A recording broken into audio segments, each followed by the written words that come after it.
Honorable ZADDY, how the masses stay, how your constituents, power to the people. Honorable ZADDY Soko, the people really get power. Honorable ZADDY Soko, Honorable ZADDY, how the masses.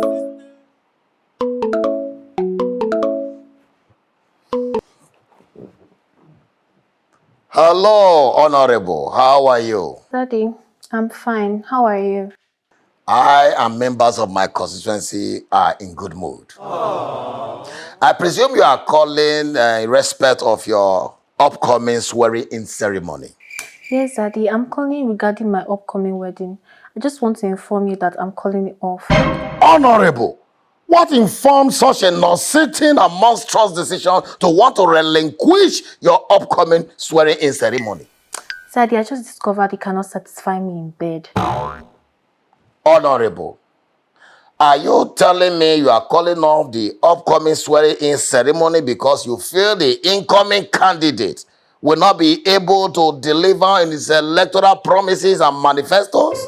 No, Daddy, I don't feel so. I know for sure that he cannot satisfy me in bed. I've carried out my findings a few times.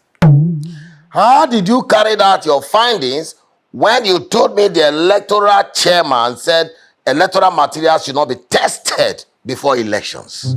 Yes, my pastor said no sex before marriage, but I convinced my fiancé otherwise.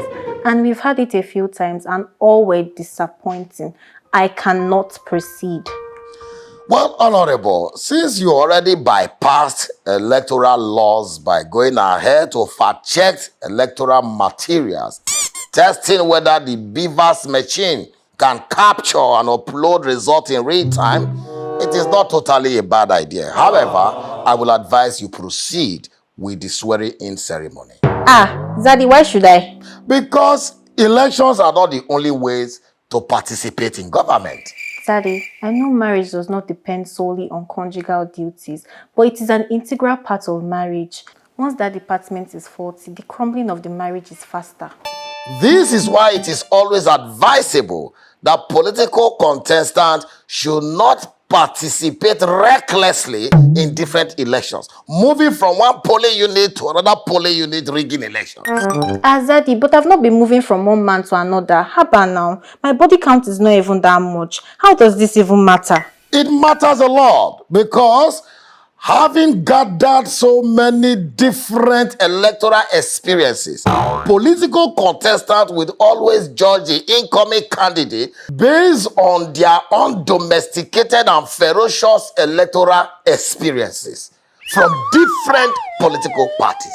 But Zaddy, I've not been using previous experiences to judge him. He's not just good at all. Honorable, you can make the incoming candidate win elections effectively. But how?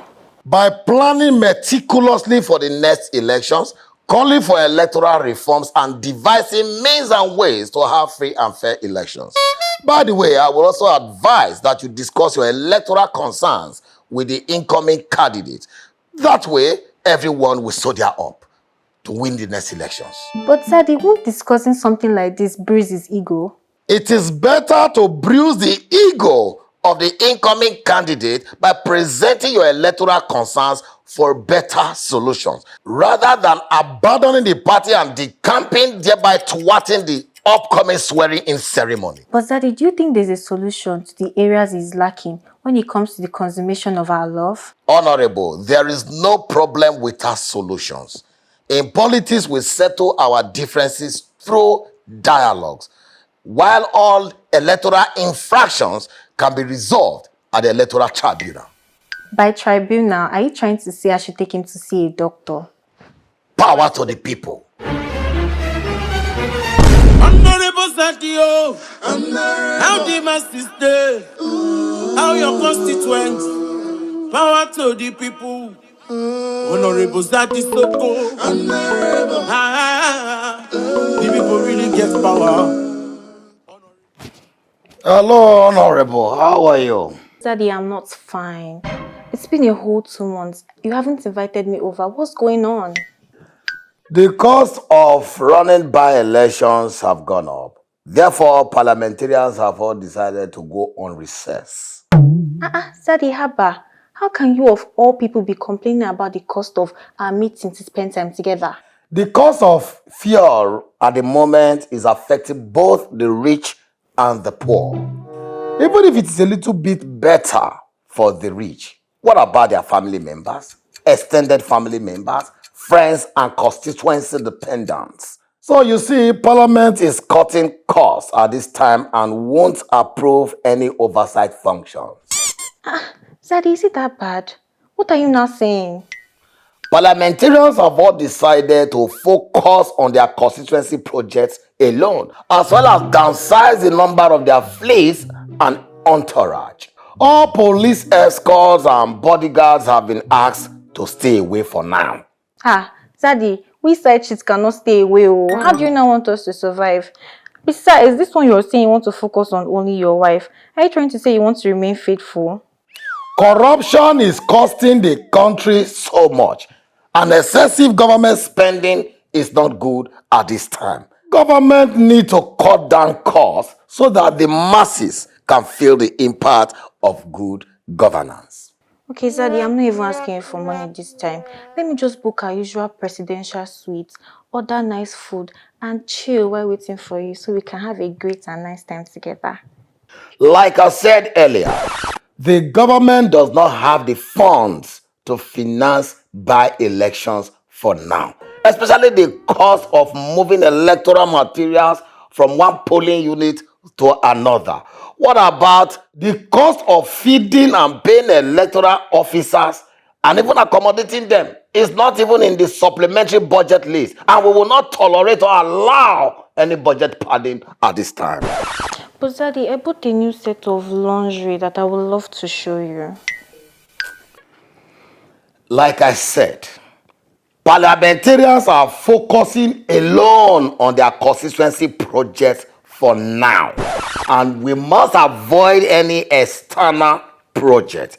Thus, we must maintain status quo. So because of hardship and bad economy, married men now want to stay faithful to their wives. Power to the people. Honorable ZADDY, how the masses stay, how your constituents, power to the people. Honorable ZADDY Soko, the people really get power.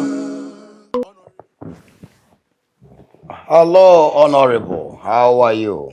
Zaddy, I'm fine. Is your wife there with you? The masses are always with us. Zaddy, I don't know how you feel about this, but I need a quick advice from you. Parliament is in session. Proceed with your deliberation. Notes will be taken.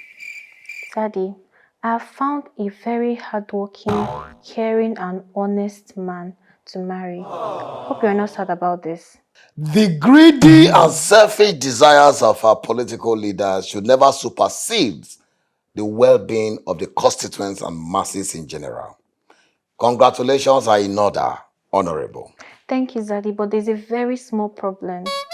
He's not of the same tribe and religion as me, and my parents are already objecting to the marriage. How do I convince them? The personal interests of political godfathers and mothers should not take the front seat when voting people into governance. Are you saying I should not let their interests override mine when it comes to who I marry? Pose this question to your political ancestors and let them give you an answer. Assuming any of them is in a critical state of health, and only a surgical procedure will bring them back to life, and the surgeon who will perform the surgery is not from the tribe or religion, will they turn down the surgeon or let the surgeon bring them back to life, trusting him based on his record that he can carry out the procedure successfully, irrespective of not being from their tribe or religion? Oh wow, Zaddy, that went from a 0 to 100 in seconds. So you see, Honorable, this nation will keep turning around like a barber's chair and moving nowhere until we push religion and tribal sentiment to the back seat and focus on competence of political contestants. That's exactly what I've been trying to tell them. The water that touches the prick will touch the brocos. I hope you know what that means, Honorable. No, Zaddy, I don't know what that means. Oh. It means starvation, hunger, suffering knows no tribe. It will beat anyone blue, black, shaky, irrespective of who they voted for, based on tribalism or religion. So, Zaddy, in other words, you're saying I should not let my parents' religious and tribalistic sentiments override mine, and instead I should choose a husband based on personal positive qualities and not where he comes from or where he worships. Power to the people. Honorable ZADDY, how the masses stay, how your constituents. Power to the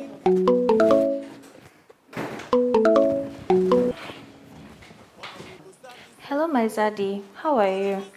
Zaddy, I saw 14 missed calls from you. Hope no problem. Hello, party member.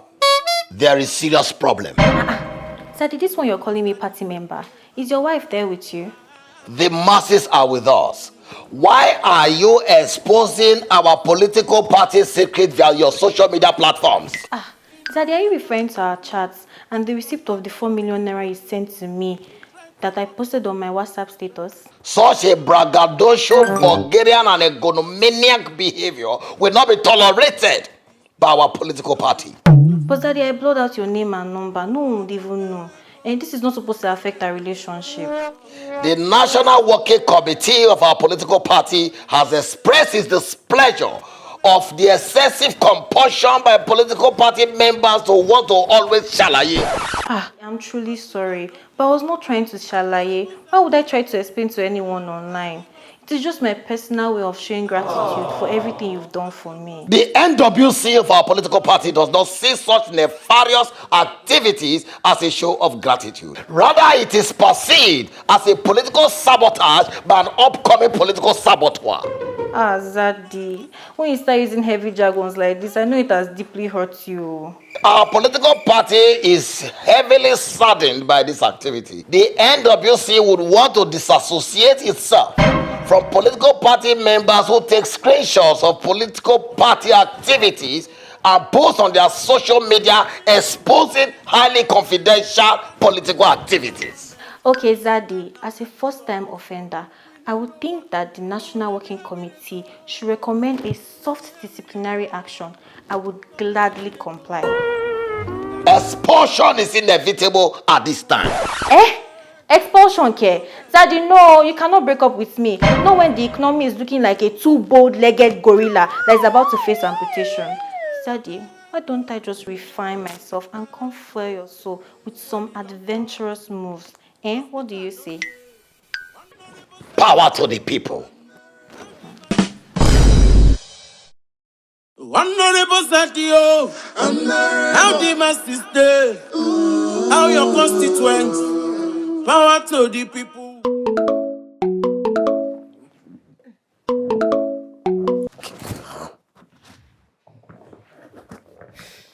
Hello, Zaddy. Hello, Honorable. How are you? Zaddy, I'm not fine. Things are getting very rough. And my boyfriend is not even helping. I want to just make a complaint.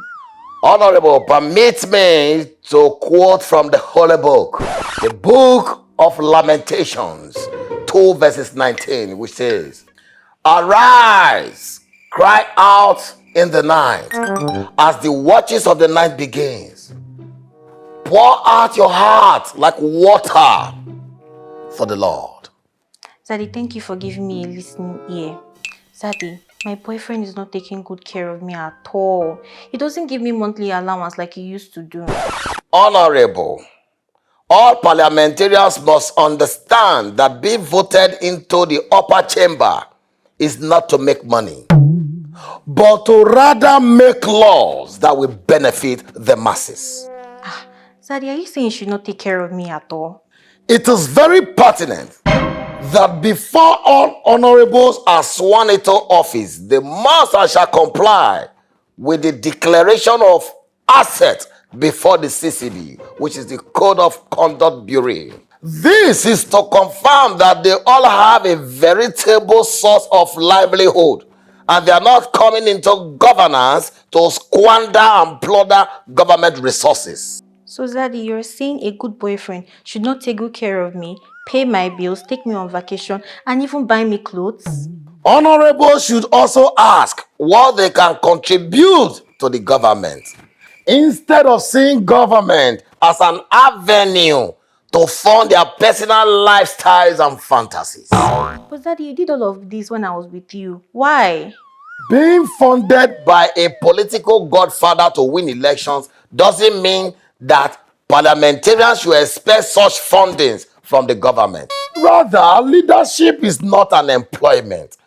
It is a call to serve. And when you are called to serve, you should expect less and give more. But, Zaddy, I'm not working. I don't even have anything to give. That is why all politicians must have a source of livelihood before coming into politics and not pressuring the government with unnecessary demands. So, Zaddy, you're saying I shouldn't pressure my boyfriend for money, but instead I should look for a job. Is that what you're saying? Power to the people.